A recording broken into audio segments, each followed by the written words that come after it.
Hello. Today I thought it would be great to talk about the Jekyll and Hyde personality flip switch as a response to relational trauma. And by this I mean we can be engaging one way in a lovely, calm, connected way 1 minute, and then all of a sudden it's like a different person emerges. And it might be an explosive, angry person, or it might be a very quiet, frozen, shut down person that's not going to engage, or it could be something else. But I want to talk about why that happens and what's happening inside our nervous system and our organizing principles when that does occur. And I also want to question perhaps how we should label it and how we might deal with it. And I always will use myself as an example because I guess it's through my own experience that I can connect and share on these things. I certainly know that most of the time I am a pretty calm, connected person, but not all the time. If I look back to when I was struggling with illness and had not started processing all of my trauma, I was actually a really reactive person most of the time and a calm, connected person barely any of the time. So I guess there's been a switch in which part of me can be readily available and at the front of my experience more often. When we do have that Jekyll and Hyde sort of reaction going on, so we're one person most of the time, and then all of a sudden there's a trigger and we become a monster, for example. This happens because we are experiencing threat. Something has triggered our experience of threat. And I know, looking back, say at my relationships, it could be something very small. So I did suffer childhood abuse. And so if I was engaging in a relationship, particularly with a man, where somebody would raise their voice or somebody would squint their eyes, even if it was just in the context of normal conversation, I would go into a complete overwhelm response. And actually I would freeze and I would shut down and I would not be able to move or respond. And it took me quite a lot of work and self-inquiry and somatic practice to be able to change that. And still sometimes when I am engaging even in a conversation or a relationship with a man and the voice raises like this or the eyes squint, I will get a little somatic flicking and I'll notice it and I'll have to let myself know, okay, that's what's happening, that's your old threat response, let it go. And it's so gentle and I'm so aware of it that it actually doesn't affect my interactions anymore. So I think it's really interesting that we're able to change these things. And something that I continue to think about is when I was still recovering from my condition and processing my trauma, I was still having this Jekyll and Hyde reaction very often. And more than one person said to me, hey Natalia, I think you've got CPTSD, which is complex post-traumatic stress disorder. And it can be really common as a result of developmental or relational trauma. And when you've got this diagnosis of complex PTSD, what it's generally saying is that there are these triggers in your present life that send you into states of overwhelm that are actually belonging back with that past traumatic experience. So, I'm not such a fan of diagnosis. I think it's really good for helping us make sense of what's going on inside us. But I don't know that it allows us the freedom to then explore and work with and change what's going on within us. When we are experiencing these triggers, diagnosis or no diagnosis, and PTSD or no PTSD, what's actually happening in the nervous system is a danger response. So we're either going to go into a fight or flight response, which would be common when we maybe kind of erupt and yell and just get a bit aggressive. Or we could go into a freeze response, which is what I was talking about just then, which is this more of this shut down, holding, deer in the headlights feeling. Or we could go into a co-activated, disorganized response, which is flicking between the two things.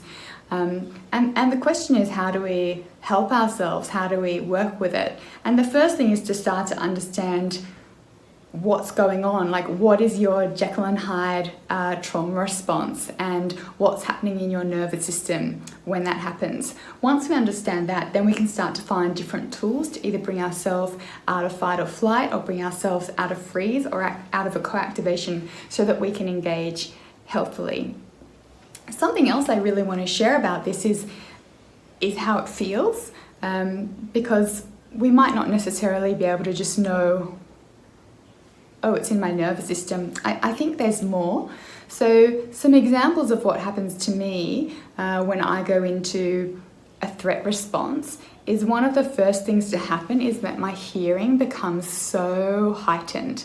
And actually I start to notice everything. I'll notice someone breathing more, or chewing more, or I'll notice a garbage truck outside, or the sound of anything, of the air conditioner, and I'll feel very frustrated like this. So that's a clear signal for me that I'm in overwhelm. Another thing that happens to me is that one of my hips, this one, actually just starts to clench, and I can feel a little bit of pain. And I can also notice that my breathing becomes a little bit more labored, and my heart starts to beat a bit faster. And I think getting to know these signals in our bodies can really help us to know, okay, I've tipped into overwhelm. This is how I'm feeling my body, and this is how I'm feeling, I guess, in relationship to a person or a situation or the world in general. And once we can really identify that that's what's going on, we can start to work to change it. You know, I don't get the triggers so much in relation to people anymore. But something I do notice in myself is, you know, I've done so much work, but sometimes my flip still switches. So I will go into my Jekyll and Hyde personality, and the one that I usually go into these days is more of an explosive anger response. And I mean, I've been processing this because I'm always trying to be aware of how I engage in the world. I find it really fascinating, and you know, we've all got work to do forever and ever, I feel. But I was trying to figure out why does that happen? And again, someone said to me when I yelled at someone recently, and I'm really not proud of that. And I apologized, and you know, we talked about it because it was really out of character for someone who's generally so nice and calm and connected, which is, I think, mainly how I present to the world. And yeah, so I yelled, and I was in a huge danger response. My heart was beating fast, I felt hot, I actually had a stomach ache. It was so unlike me to explode like that. And so I sat and I questioned, like, why did that happen?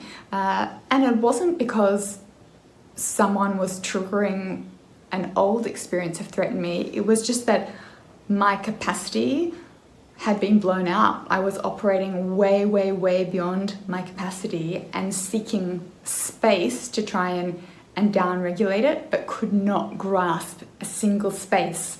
And I guess there came a point where that old switch flipped, and I lost it.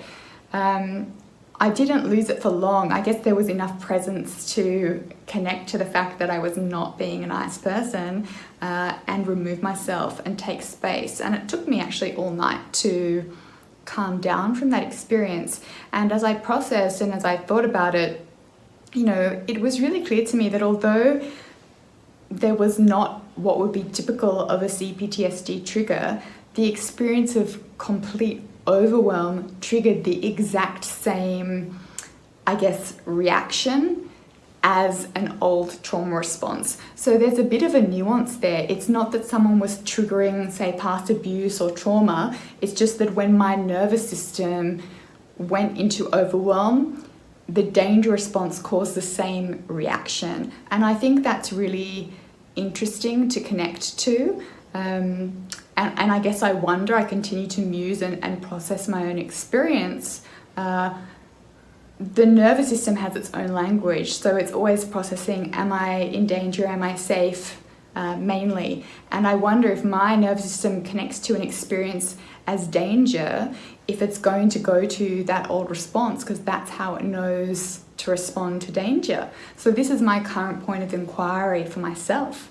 I hope that it's helpful. I hope that it sparks some thoughts within you, and maybe you start to consider if you have your own Jekyll and Hyde response, what's happening in your nervous system, where it comes from. Is it that there are trauma triggers coming, or is it that you're just completely overwhelmed? Yeah, food for thought.